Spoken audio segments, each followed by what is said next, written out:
Guys, it's your girl Rashmanique. Welcome back to my channel. I just want to say thank you so much to everyone who has subscribed. For my new subscribers, welcome and thank you. So for the past few weeks, I've been doing my videos on long distance relationship and I've been getting a wicked feedback on how it's been for them, and I've been talking about the challenges, the difficulties, and I've been talking about how long distance relationship affects me, and I've been getting really good feedback on it, and therefore I'll be continuing long distance relationship series.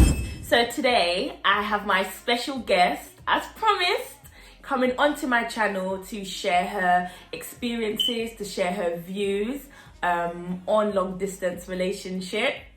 So without further ado,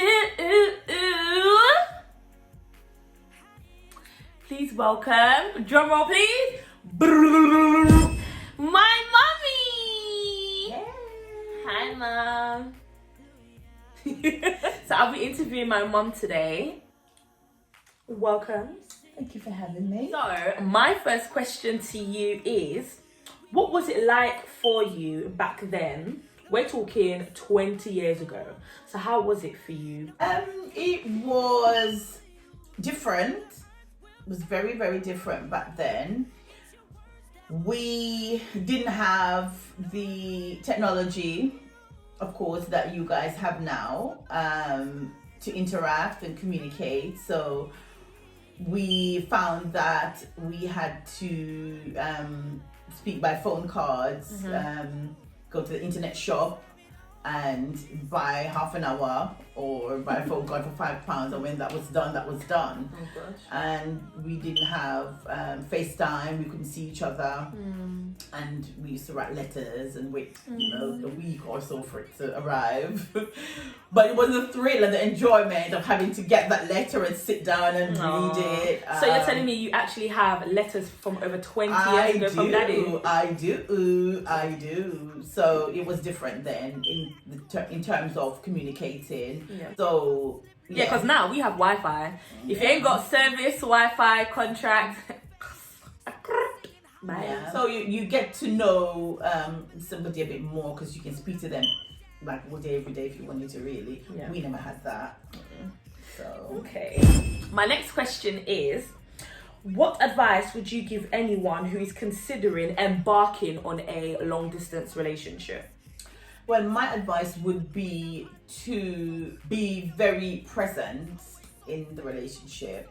So you make sure that you know what you want for yourself. Make sure that you have your boundaries. Make sure that you know the things that you will accept and not accept. Make sure that you listen to your head and not so much your heart, because your heart can sometimes lead you astray. So you listen to your head, because sometimes you will see something that's not quite right when your head is telling you actually that's not right, but your heart is saying something different. So you have to listen to your instinct, your womanly instinct. We all have them. Notice things, observe things. You know, when you are together with that person, make sure that you listen to the way they speak to their friends, the way they speak to their mom. You know, get to know people that know them and ask questions, and have your own questions of your own that you need to ask them, just to make sure that you get to know them. And to be fair, you cannot really get to know someone because people can pretend if they want to. True. So, but you have to be mindful, and it doesn't match up with what you want for yourself. You don't just continue on with it, because you will find later on that you made a wrong decision, which you might end up regretting. Okay. My next question for you is, how did you deal with negativity surrounding your long distance relationship? Talking from first-hand experience, at the beginning, I did receive a lot of negative feedback from the decision that I've made to enter a long distance relationship. I know some people out there are also experiencing negative feedback on their long distance relationship as well. So you going through your own personal long distance relationship, how did you get through that? I think for me personally, for us it was a little bit different because we had met each other in Jamaica before I came here first. Yeah. So I kind of knew him before then. usually now people are meeting people on social media, or they're going on holiday and starting off as a holiday romance, and then evolving. So for us it was a little bit different because we knew each other before I came here, so I had an idea of the kind of person that he was. Okay. So when people started to tell me, he's only coming here because he's not going to stay with you, he wants his papers, and he's going to come here and leave you. Because I kind of knew him before, I didn't listen. It made it easier for me, and I suppose it's not such a bad thing, because obviously men do come here, they do use women to come here, women do use men to come here, or wherever it is. They're selfish. Yeah. So if your friends and family are saying actually it's not a good idea, they're not doing it because they're malicious. They're doing it because they actually love you and they don't want to see you get hurt. So there is something in there for you to take note of, and don't just dismiss it completely, but take note of it. But like I said, we knew each other before, and I knew the kind of person that he was. I knew he was genuine. Yeah. So, over 30 years later, and I wasn't wrong. So I followed my instinct. That's so cute. And I was right. Let's all make her feel uncomfortable now. I'm joking.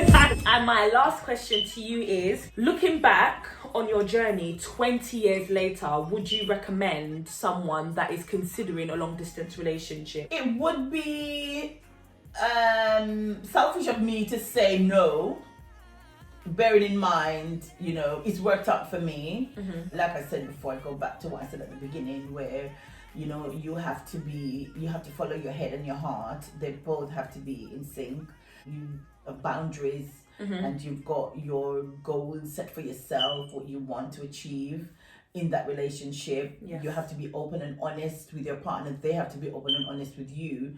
And more often than not, you just have to make sure that you're in tune with what's going on, and you're listening, and you're taking note, and you're not just going on blindly, and you're in love and not really reading the signs, and you're not being oblivious. Because more often than not, for relationships that don't work, and where people are users, there are always signs, but people ignore those signs. To ignore the signs. Ignore those signs, carry on blindly or oblivious to what's going on around them until the train wreck happens. My advice would be, just listen to your heart and your head together. Make sure you know what you want. If you see signs, don't ignore them. Make sure that you address issues as they come up, and take note. I thought it would have been interesting for you to share a bit of your knowledge, seeing as obviously you've been through it, you've came on the other side.